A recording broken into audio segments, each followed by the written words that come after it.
Dear Heavenly Father, as we close our eyes tonight, we come before you with gratitude in our hearts.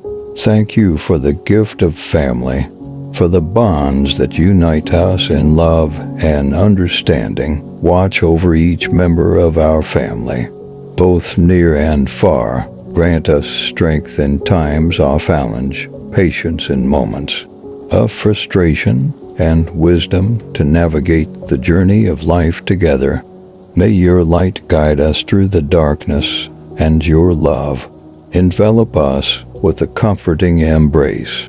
Bless our home with peace, joy, and laughter. Heal any wounds and mend any brokenness within our family circle. May we be a source of support and encouragement for one another, lifting each other up in times of need. As we rest in your care tonight, we entrust our family into your loving hands. May your blessings be upon us, and may we wake tomorrow with renewed spirits, ready to face the day ahead in your name. We pray to your Son, Jesus Christ. Amen.